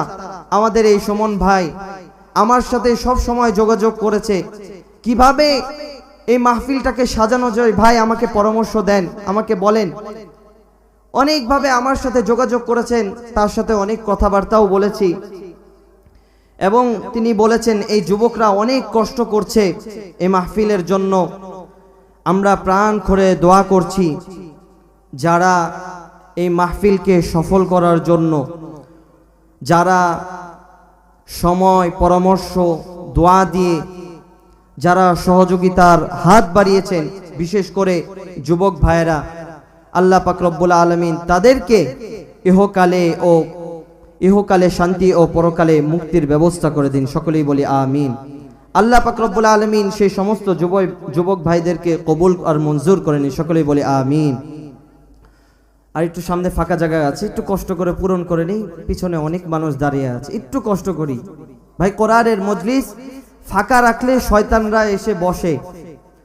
এই যে মাহফিল, এত সুন্দর মজমা, চারদিক দিয়ে রহমতের ফেরেশতারা চারদিক দিয়ে ঘিরে আসমান পর্যন্ত, তারা আসমান পর্যন্ত রয়েছে, চারদিক দিয়ে ঘিরে রয়েছে। এবং রবের কাছে বলে যে কত জায়গায় নাচ গানের অনুষ্ঠান হচ্ছে, কিন্তু এই কালিদাসপুর এই যুবক ভাইরা কষ্ট করে তারা এই মাহফিলের আয়োজন করেছে। রহমতের ফেরেশতারা সব কিছু আল্লাহ পাক রব্বুল আলামিনের কাছে পৌঁছে দিচ্ছে। এই জন্য আমরা এই মজলিসটাকে ভরপূর্ণ করে দেই, এই ফাঁকা জায়গাগুলো একটু কষ্ট করে পূরণ করে দিই। সম্মানিত প্রধান বক্তা তিনি এসে উপস্থিত হয়েছেন, আমরা আলোচনা শুনবো। তো বলছিলাম সূরা আরাফের আল্লাহ পাক রব্বুল আলামিন বলেন, লাহুম কুলুবুল লা ইয়াফকাহুনা বিহা ওয়া লাহুম আ'য়ুনুন লা ইউবসিরুনা বিহা ওয়া লাহুম আযানুন লা ইয়াসমাউনা বিহা উলাইকা কাল আনআম বাল হুম আদাল উলাইকা হুমুল গাফিলুন। আল্লাহ পাক রব্বুল আলামিন বলেন, আমি বহু জিন ও মানব জাতির জন্য আমি জাহান্নামকে প্রস্তুত করে রেখেছি। লাহুম কুলুবুল লা ইয়াফকাহুনা বিহা, আমি আল্লাহ পাক রব্বুল আলামিন তাদেরকে একটি অন্তর দান করেছি, কলব দান করেছি। এই কলব তারা কোন দিকে ব্যয় করেছে, ভালো কাজে ব্যয় করেছে না মন্দ কাজে ব্যয় করেছে, ভালোর দিকে নিয়েছে না খারাপের দিকে নিয়েছে, আমি আল্লাহ পাক রব্বুল আলামিন হিসাব নিব। আল্লাহ পাক রব্বুল আলামিন বলেন, ওয়ালাহুম আ'য়ুনুন লা ইউবসিরুনা বিহা, আমি যে তাদেরকে চোখ দান করেছি, দৃষ্টি শক্তি দিয়েছি, আমি আল্লাহ পাক রব্বুল আলামিন তাদের কাছ থেকে হিসাব নিব। তারা এই দৃষ্টি শক্তি দিয়ে কি করেছে? তারা কি এই দৃষ্টি শক্তি পাওয়ার পরে, চোখ পাওয়ার পরে কি দেখে দেখে কোরআন তেলাওয়াত করেছে না গুনাহের দিকে তারা গিয়েছে? আমি আল্লাহ পাক রব্বুল আলামিন তাদের কাছ থেকে হিসাব নিব। আল্লাহ পাক রব্বুল আলামিন বলেন, ওয়ালাহুম আযানুন লা ইয়াসমাউনা বিহা, আমি আল্লাহ পাক রব্বুল আলামিন তাদেরকে কান দিয়েছি। এই কান পাওয়ার পরে তারা এই কান দিয়ে ভালো কিছু শুনেছে না খারাপ মন্দ শুনেছে, এটারও আমি আল্লাহ পাক রব্বুল আলামিন হিসাব নিব। কারণ এই কান ভালো কাজের ব্যবহার করার জন্য আমি আল্লাহ পাক রব্বুল আলামিন দিয়েছি।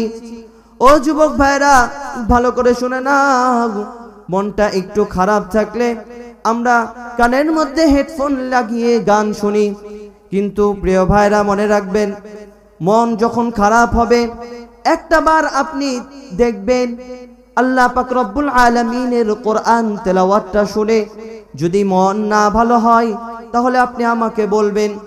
এরকম অনেক যুবক ভাইরা আছে, আপনার মতোই তো অনেক যুবক যাদের মন খারাপ হলে কোরআন তেলাওয়াত শুনে তারা গান শুনে না। এই জন্য আপনাদেরকে বলবো, সদা সর্বদা আপনাদের যখন মন খারাপ হয়ে যাবে, গান না শুনে আপনারা পবিত্র আল কোরআনুল কারীম তেলাওয়াত শুনবেন। গান আমাদের কাছে ভালো লাগে, কারণ বিট দেয়, বাজনা দেয়, অনেক ভালো লাগে। কিন্তু দেখেন, আমরা যদি এটাকে কোরআন তেলাওয়াত শুনি, অথবা কত এখন ইসলামী সঙ্গীত আছে, নাতে রাসূল সাল্লাল্লাহু আলাইহি ওয়াসাল্লাম আছে, আমরা যদি শুনি কত ভালো লাগবে। আমাদের ইবাদত বন্দেগীটাই তো আসল। আল্লাহ পাক রব্বুল আলামিন আমাদেরকে সৃষ্টি তো করেছেন ইবাদত বন্দেগীর জন্য। আল্লাহ পাক রব্বুল আলামিন সূরা যারিয়াতের মধ্যে বলেন, ওয়ামা খালাকাতুল জিন্না ওয়াল ইনসা ইল্লা লিয়াবুদুন, আমি আল্লাহ পাক রব্বুল আলামিন মানুষকে সৃষ্টি করেছি শুধুমাত্র আমার ইবাদত করার জন্য। আল্লাহ পাক রব্বুল আলামিন সূরা মুমিনুনের মধ্যে বলেন, আফাহাসিবতুম আন্নামা খালাকনাকুম আবাতান ওয়া আন্নাকুম ইলাইনা লা তুরজাউন। আল্লাহ পাক রব্বুল আলামিন বলেন, আফাহাসিবতুম আন্নামা খালাকনাকুম আবাতা ওয়া আন্নাকুম ইলাইনা লা তুরজাউন, তোমরা কি মনে করো আমি তোমাদেরকে অনর্থক সৃষ্টি করেছি? না না না, আমি তোমাদেরকে অনর্থক সৃষ্টি করি নাই। আমি আল্লাহ পাক রব্বুল আলামিন তোমাদেরকে জমিনে পাঠিয়েছি, তোমরা আবার আমার কাছে ফিরে আসবে। আমাদেরকে আবার আল্লাহ পাক রব্বুল আলামিনের কাছে ফিরে যেতে হবে, এটা আমরা সবাই বিশ্বাস করি। তো সবাই বিশ্বাস করি এই জিন্দিগি শেষ হওয়ার পরে আরেকটা জিন্দিগি আছে, আখিরাতের জিন্দিগি। কবরের জিন্দিগি তো আছেই, সে আখিরাতে আমাদের সকলকে পাড়ি দিতে হবে, আমরা সবাই যাব, আমাদের হিসাব নিকাশ হবে। এই জন্য ইবাদত আমাদের করতে হবে বেশি বেশি। এই জন্যই তো খুব সুন্দর একটি সঙ্গীত আছে, জিন্দেগি মে বন্দেগি তু করনা হে, जिंदगी में बंदगी तू करना है, जिंदगी बे बंदगी शर्मिंदा है, जिंदगी बे बंदगी शर्मिंदा है। आए थे हम कुछ न कुछ खरीदने को, आए थे हम कुछ न कुछ खरीदने को, जैसे हो रहा शन मेरे क़ल्बो रूहो, जैसे हो रोशन मेरे क़ल्बो रूहो और न कोई चारा दो जहां में नहीं और न कोई चारा दो जहां में नहीं जिंदगी में बंदगी तू करना है जिंदगी में जिंदगी बे बंदगी शर्मिंदा है जिंदगी बे बंदगी शर्मिंदा है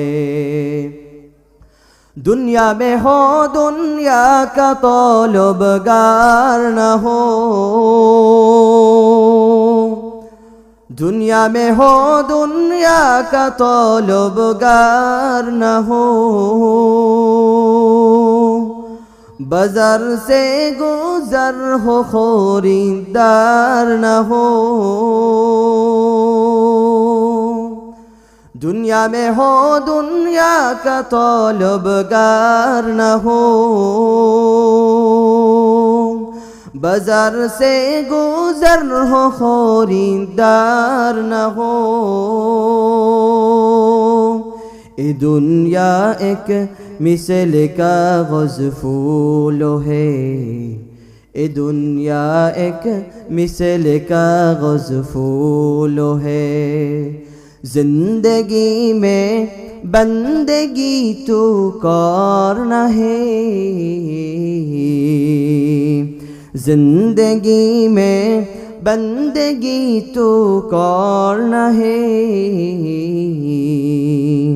जिंदगी बे बंदगी शर्मिंदा है जिंदगी बे बंदगी शर्मिंदा है जिंदगी बे बंदगी शर्मिंदा है এই জন্য ইবাদত করতে হবে কার আরো জোরে বলতে হবে কার ইবাদত করতে হবে আল্লাহ পাক রব্বুল আলামিনের ইবাদত করতে হবে মুসলমান ভাইরা আমরা এই জমিনে এসেছি এই জমিন ছেড়ে আমাদেরকে চলে যেতে হবে এটা নিশ্চিত কেউ আগে যাব কেউ পরে যাব আসার সিরিয়াল আছে কিন্তু যাওয়ার কোনো সিরিয়াল নাই কারণ আসার ধারাবাহিকতা আছে কিন্তু যখন যাব এটার কোনো সিরিয়াল নাই দেখা যায় বাবার আগে সন্তান ইন্তেকাল করে বাবার আগে সন্তান কবরে চলে যায় এই জন্য সদা সর্বদা আপনাকে আমাকে প্রস্তুত থাকতে হবে আল্লাহ পাক রব্বুল আলামিন কোরআনুল কারীমের মাঝে বলেন কুল্লু নাফসিন যায়িকাতুল মাউত প্রত্যেকটি প্রাণীকেই মৃত্যুর স্বাদ আস্বাদন করতে হবে এই মৃত্যু থেকে কেউ পলায়ন করতে পারবে না মৃত্যু তোমাকে পাকড়াও করবে তুমি যেখানে পালিয়ে যাও না কেন মৃত্যুর সাথে তোমার সাক্ষাৎ হবে قل إن الموت الذي تفرون منه فإنه ملاقيكم ثم تردون إلى عالم الغيب ثم تردون إلى عالم الغيب والشهادة فينبئكم بما كنتم تعملون হে নবী আপনি বলে দেন বান্দা তারা এই মৃত্যু থেকে পলায়ন করতে চায় মৃত্যু থেকে পলায়ন করে তো তারা বাঁচতে পারবে না এই মৃত্যু তো তাদেরকে পাকড়াও করবে এই মৃত্যু থেকে পলায়ন করে বাঁচতে পারবে না যার যেই সময় মৃত্যু লেখা থাকবে সেই সময় মৃত্যু হবে তার এক সেকেন্ড আগেও হবে না এক সেকেন্ড পরেও হবে না নির্দিষ্ট সময় নির্দিষ্ট জায়গায় তার মৃত্যু হয়ে যাবে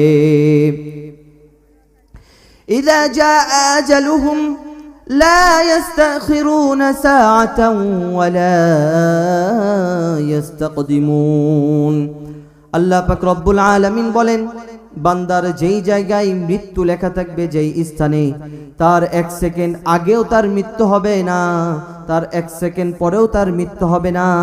নির্দিষ্ট সময় মালাকুল মাউত তার জান কবজা করবে। এই জন্য আমাদেরকে সদা সর্বদা প্রস্তুত থাকতে হবে, সদা সর্বদা প্রস্তুতি নিয়ে থাকতে হবে। এই জন্য বলছিলাম যে আপনি গুনাহ করেন, আল্লাহ পাক রব্বুল আলামিন গুনাহ করার পরে বান্দা যে তাওবা করবে, বান্দার এই তাওবাকে আল্লাহ পাক রব্বুল আলামিন অনেক পছন্দ করেন। এই জন্যই তো রাসূল আরবি সাল্লাল্লাহু আলাইহি ওয়াসাল্লাম হাদিস শরীফের মাঝে বলেন, আত-তাইবু মিনায-যামবি কামান লা যামবা লাহ। পাপ থেকে তাওবাকারী কোন ব্যক্তি যদি পাপ করে, পাপ করার পরে আল্লাহ পাক রব্বুল আলামিনের কাছে ক্ষমা চায় যে হে আমার মালিক, আমি আর কখনো এই পাপটি করব না, নিজে অনুতপ্ত হয়, আল্লাহ পাক রব্বুল আলামিন তার গুনাহ মাফ করে দেন। কেমন মাফ করেন? যেমন একজন শিশু যখন তার মার গর্ভ থেকে বের হয়, সে যেমন কোনো গুনাহ করে নাই, ঠিক বান্দা যখন গুনাহ করার পরে আল্লাহ পাক রব্বুল আলামিনের কাছে তাওবা করে, আল্লাহ পাক রব্বুল আলামিন এতই খুশি হন, এতই খুশি হন, তাকে এমন ভাবে মাফ করেন যেন সেই আর সেই গুনাহটা করে নাই। এই জন্য গুনাহ করার সময় আমাদেরকে খেয়াল রাখতে হবে, যেই জায়গায় দাঁড়িয়ে থেকে গুনাহ করবেন, কাল কিয়ামতের হাসরের ময়দানে সেই জায়গা আপনার বিরুদ্ধে সাক্ষী দিবে। আল্লাহ পাক রব্বুল আলামিন সূরা জিলজালের মধ্যে বলেন, ইয়াউমাইযিন তুহাদ্দিসু আখবারাহা বিআন্না রাব্বাকা আওহা লাহা। বান্দা তুমি গুনাহ করো, চিন্তা ভাবনা করে গুনাহ করো, কারণ গুনাহ করার পর মনে রাখবা যেই জায়গায় দাঁড়িয়ে থেকে তুমি গুনাহ করছো, সেই জায়গা কাল কিয়ামতের হাসরের ময়দানে তোমার বিরুদ্ধে সাক্ষী দিবে। এখন বান্দা চিন্তা করতে পারে যে জায়গা কিভাবে সাক্ষী দিবে, জায়গা কিভাবে আমাকে আমার বিরুদ্ধে সাক্ষী দিবে, আমার বিরুদ্ধে বলবে। আল্লাহ পাক রব্বুল আলামিন বলেন, তুমি এটাকে অস্বীকার করতে পারো, কি মনে করেছো তুমি বাঁচতে পারবা না, গুনাহ করে বাঁচতে পারবা না? কারণ সেদিন তোমার চোখ সাক্ষী দিবে, তোমার কান সাক্ষী দিবে, তোমার হাত সাক্ষী দিবে, তোমার পা সাক্ষী দিবে, আর কিরামান কাতিবিন তো আছে, সে তো সব সময় লিপিবদ্ধ, সেই লিখতেই থাকে। ভালো কাজ করলে ডান কাঁধের ফেরেশতা লিখতে থাকে, মন্দ কাজ করলে বাম কাঁধের ফেরেশতা লিখতে থাকে। আল্লাহ পাক রব্বুল আলামিন বলেন, তুমি গুনাহ করার পরে সেদিন যদি জবান খুলে কোনো কথা বলো, আমি আল্লাহ পাক রব্বুল আলামিন তোমার জবান বন্ধ করে দিব। তোমার হাত সাক্ষী দিবে, তোমার পা সাক্ষী দিবে।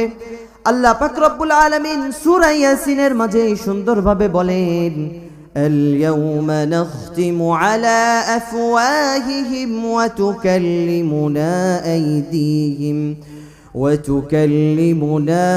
আইদিহিম وتشهد أرجلهم بما كانوا يكسبون। বান্দা আমি তোমার জবানকে বন্ধ করে দিব, ওয়াতুকাল্লিমুনা আইদিহিম, সেদিন তোমার বিরুদ্ধে তোমার হাত সাক্ষী দিবে, তোমার পা সাক্ষী দিবে। এখন অনেকে চিন্তা করতে পারে, অনেকের তো হাত নাই, পা নাই, আবার অনেকে তো এমন আছে হাতও নাই পাও নাই, তাহলে সেই তো বেঁচে যাবে। আল্লাহ পাক রব্বুল আলামিন বলেন, না, বাঁচার কোনো রাস্তা নাই। আল্লাহ পাক রব্বুল আলামিন বলেন সূরা হামিম আস-সাজদার মাঝে, হাত্তা ইযা মা জাউহা শাহিদা আলাইহিম সামউহুম ওয়া আবসারুহুম ওয়া জুলুদুহুম বিমা কানু ইয়া'মালুন। জোরে জোরে বলেন আল্লাহু আকবার। সেদিন আপনার বিরুদ্ধে আপনার চোখ সাক্ষী দিবে, সেদিন আর পলায়ন করে বাঁচতে পারবেন না। আপনার কান আপনার বিরুদ্ধে সাক্ষী দিবে। শুধু তাই নয়, আপনার চামড়া আপনার বিরুদ্ধে সাক্ষী দিবে। যেই চামড়াকে আপনি এত যত্ন করেছেন, যেই চামড়াকে এত প্রতিদিন ধুয়ে মাজে পরিষ্কার করেছেন, কাল কিয়ামতের হাসরের ময়দানে এই চামড়ার জবানকে আল্লাহ পাক রব্বুল আলামিন খুলে দিবেন।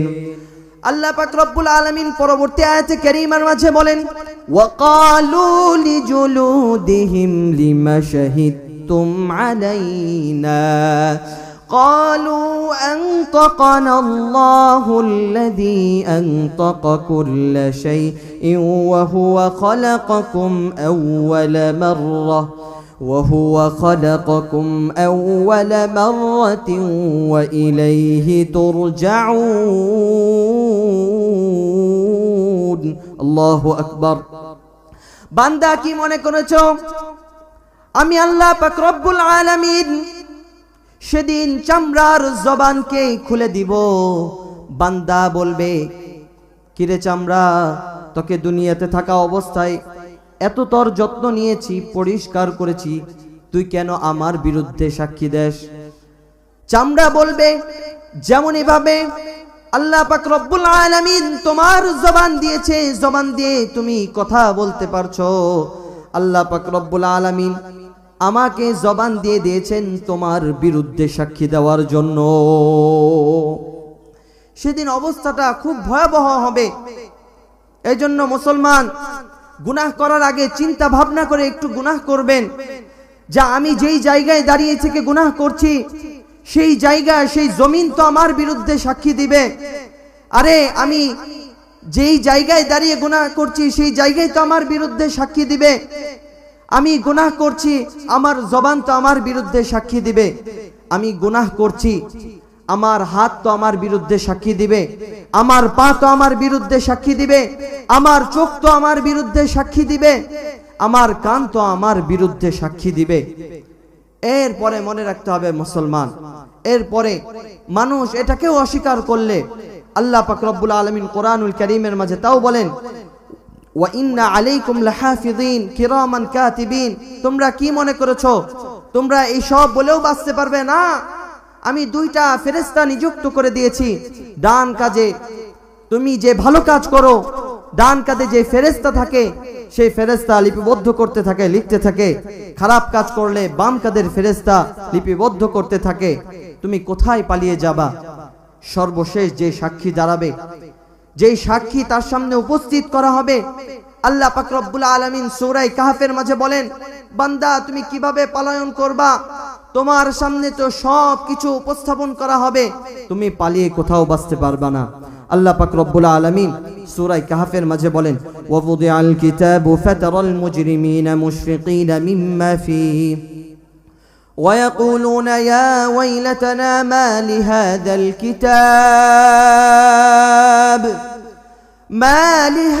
الكتاب لا يغادر صغيرة ولا كبيرة إلا أحصاها। সেদিন আল্লাহ পাক রব্বুল আলামিন অপরাধীদেরকে তাদের আমলনামা দিয়ে দিবেন। মা লিহাদাল কিতাব, তারা তাদের আমলনামা পাওয়ার পরে তারা হাতে নিয়ে বলবে, লা ইউগাদিরু সগীরা ওয়ালা কাবীরা। এটা কেমন আমলনামা যে আমার একটা ছোট গুনাহ ছাড়ে নাই, ওয়ালা কাবীরা, এমনকি আমার একটা বড় গুনাহ ছাড়ে নাই। এটা কেমন হিসাব? সেই কিয়ামতের দিন আল্লাহ পাক রব্বুল আলামিন তাকে তার আমলনামা দিয়ে দিবেন। দেওয়ার পরে সে দেখবে এটা এমন কি খাতা, এমন কি কিতাব দিয়েছে আমার সামনে যে একটা আমার গুনাহ ছাড়ে নাই, ছোট গুনাহ ছাড়ে নাই, বড় গুনাহ ছাড়ে নাই। সেদিন আফসোস করে আর লাভ হবে না। এই জন্য সময় থাকতে আমাদেরকে চিন্তা করতে হবে। যেহেতু আল্লাহ পাক রব্বুল আলামিন আমাকে সুস্থ রেখেছেন, বিশেষ করে যুবক ভাইরা, কারণ এই যুবক বয়সে যারা ইবাদত করে, বন্দেগী করে, মনে রাখবেন যুবক ভাইরা, এই ইবাদত যুবক বয়সে ইবাদত করলে আল্লাহ পাক রব্বুল আলামিন এই ইবাদতকে এত বেশি পছন্দ করেন। বৃদ্ধকালে আমরা যখন উপনীত হব, যাওয়ার পরে আমরা ইবাদত বন্দেগী করতে চাবো, কিন্তু আমার শক্তি সামর্থ্য থাকবে না। তখন বয়সের কারণে আমি বিছানায় পড়ে থাকবো, কিন্তু যুবককালে আমি ইবাদত বন্দিগি করার কারণে আমার যে আমল নামায় সব হয়েছে, লেখা হয়েছে, বৃদ্ধকালে আমি না পারলেও নিয়ত করলেও আল্লাহ পাক রব্বুল আলামিন আমার আমল নামায় সেই পরিমাণ সওয়াব দিয়ে দিবেন। সুবহানাল্লাহ, আরো জোরে বলেন সুবহানাল্লাহ। এই জন্য প্রিয় যুবক ভাইরা, আপনারা এত কষ্ট করে এই আয়োজন করেছেন, এই যে কথাগুলো শুনছেন, আমলের নিয়তে শুনেন এবং আমল করার চেষ্টা করবেন। মনে রাখবেন যে মানুষ সামান্য জিন্দিগি নিয়ে এই পৃথিবীতে আসে। পূর্বের যুগের মানুষেরা তারা অনেক হায়াত পেয়েছে, এখন আমাদের হায়াত তো অল্প সামান্য, তাহলে আমরা কিভাবে তাদের সমান এই ইবাদত বন্দিগি করলে তাদের সমান হবে? দেখেন, আমরা সর্বকালের সর্বশ্রেষ্ঠ নবী জনাবে মুহাম্মদুর রাসূলুল্লাহ সাল্লাল্লাহু আলাইহি ওয়াসাল্লামের উম্মত, তারা আগের যুগের মানুষেরা হাজার হাজার বছর হায়াত পেয়েছে। এই উম্মতের হায়াত কম, কিন্তু অল্প ইবাদত করলে হাজার মাসের চাইতে আল্লাহ পাক রব্বুল আলামিন ইবাদত বন্দিগি করলে হাজার মাসের চেয়ে ইবাদত করলে, হাজার মাসের মধ্যে ইবাদত করলে যে পরিমাণ সওয়াব আল্লাহ পাক রব্বুল আলামিন সেই পরিমাণ সওয়াব দিয়ে দিবেন। আল্লাহ পাক রব্বুল আলামিন সূরা কদরের মধ্যে বলেন, লাইলাতুল কদরি খায়রুম মিন আলফি শাহর। কেউ যদি লাইলাতুল কদর একবার পেয়ে যায়, সে যদি ইবাদত বন্দিগি করতে পারে, তাহলে হাজার মাস লাগাতার ইবাদত করলে যে পরিমাণ সওয়াব তার আমলনামায় লেখা হবে, লাইলাতুল কদর পাওয়ার পরে সে যদি সে রাতে ইবাদত করে, তাহলে হাজার মাস ইবাদত করলে যে পরিমাণ সওয়াব লেখা হবে, সেই পরিমাণ সওয়াব এই এক রাতে ইবাদত বন্দিগি করলে আল্লাহ পাক রব্বুল আলামিন তার আমলনামায় দিয়ে দিবেন। সুবহানাল্লাহ, সুবহানাল্লাহ, একটু জোরে বলেন সুবহানাল্লাহ। এই জন্য এই যুবক ভাইদের উদ্দেশ্যে বলি, আমরা নামাজ পড়ব, নামাজ কখনো ছাড়ব না।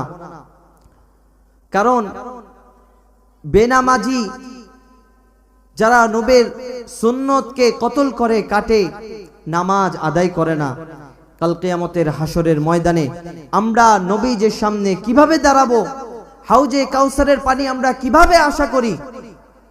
আমরা নামাজ পড়ব না, অথচ আমরা বড় বড় আশা করে বসে থাকবো না।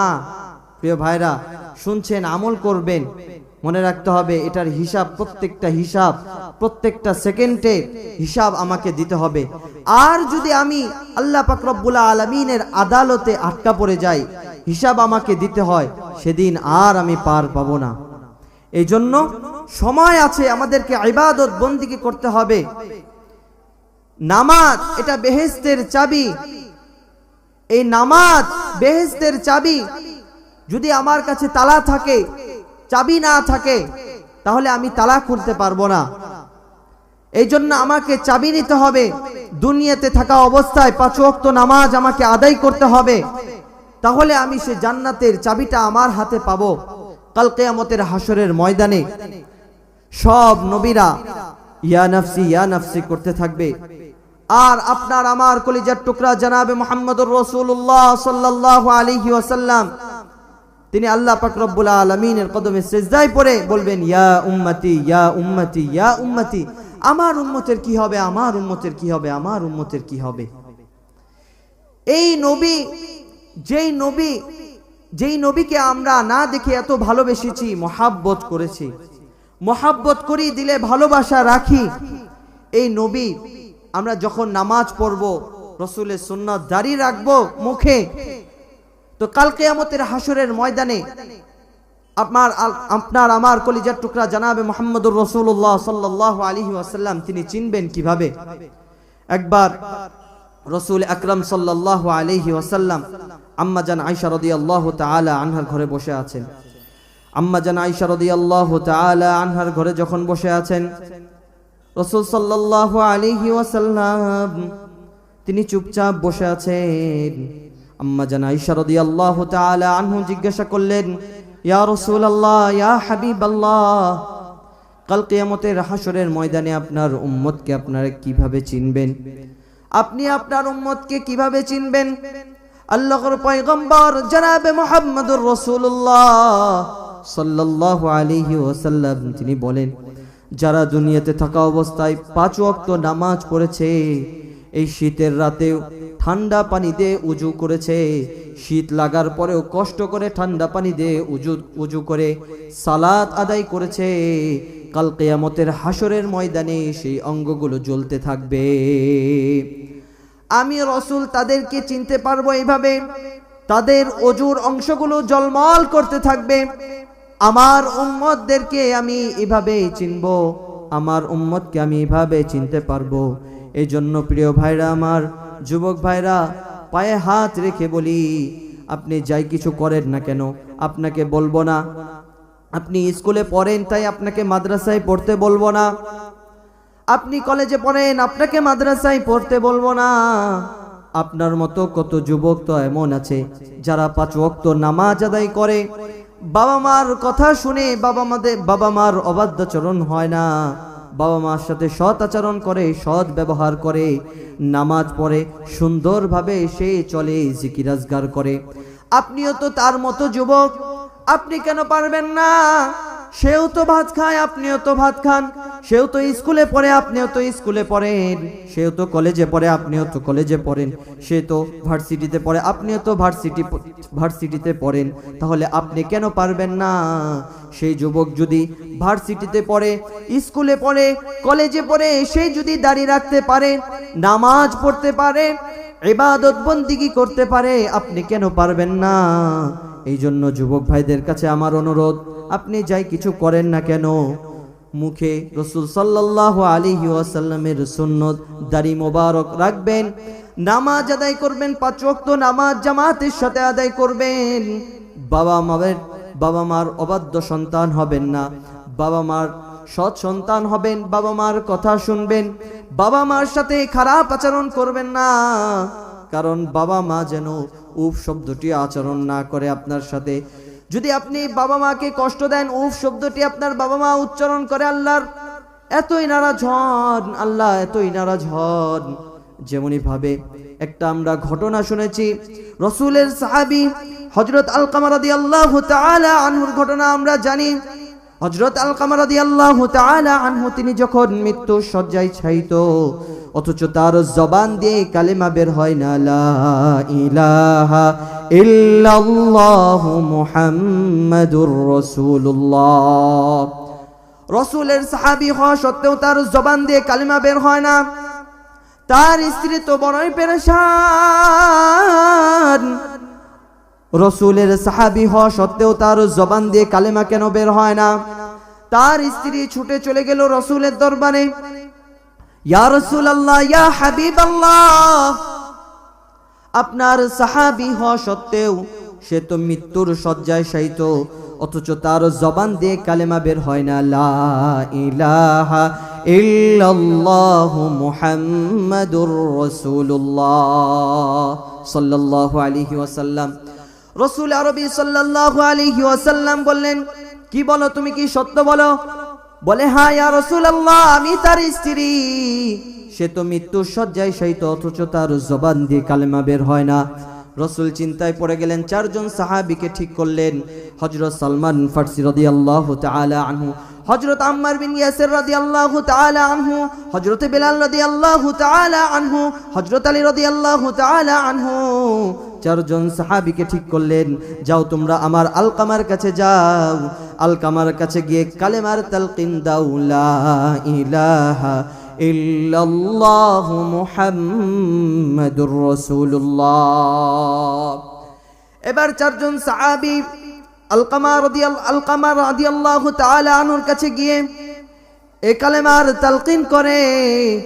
হযরত আম্মার বিন ইয়াসির রাদিয়াল্লাহু তাআলা আনহু, আলী রাদিয়াল্লাহু তাআলা আনহু, সালমান ফারসি রাদিয়াল্লাহু তাআলা আনহু, বিলাল রাদিয়াল্লাহু তাআলা আনহু সকলে কালেমার তালকিন করে, কিন্তু আলকামার মুখ থেকে, জবান থেকে কালেমা বের হয় না। এবার সাহাবীরা তো টেনশনে পড়ে গেলেন, কি ব্যাপার, আমাদের সাথী ভাই রাসূলের সাহাবী হওয়া সত্ত্বেও জবান দিয়ে কেন কালেমা বের হয় না? এবার 4 জনে মিলে পরামর্শ করলেন যে আমরা পরামর্শ করি, 4 জনের মধ্য থেকে 1 জন আমরা রাসূলের কাছে যাব, বাকি 3 জন আমরা কালেমার তালকিন করতে থাকি, দেখি তার জবান দিয়ে কালেমা বের হয় কিনা।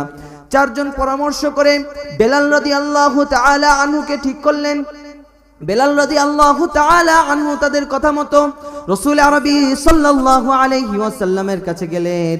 ইয়া রাসূলুল্লাহ, ইয়া হাবিবাল্লাহ, আপনি যে চারজনকে পাঠিয়েছেন, আমরা তো আলকামার জবান দিয়ে কালেমা বের করানোর চেষ্টা করছি, তালকিন করছি, এরপরেও কালেমা তার জবান দিয়ে বের হয় না।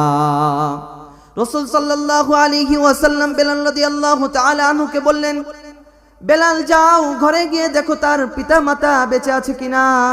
বেলাল রাদিয়াল্লাহু তাআলা আনহু বললেন, ইয়া রাসূলুল্লাহ, তার পিতা মারা গেছে, তার মাতা বেঁচে আছে। হযরত রাসূল আরবি সাল্লাল্লাহু আলাইহি ওয়াসাল্লাম বললেন, যাও। যাওয়ার পরে বেলাল রাদিয়াল্লাহু তাআলা আনহুকে বললেন, যাও তার মার কাছে গিয়ে আমার কথা বলো। রাসূল সাল্লাল্লাহু আলাইহি ওয়াসাল্লাম তার মাকে ডেকেছেন। এবার হযরত আলকামা রাদিয়াল্লাহু তাআলা আনহুর মার কাছে গিয়ে বললেন, ইয়া রাসূলুল্লাহ, ইয়া হাবিবাল্লাহ। আলকামা রাদিয়াল্লাহু তাআলা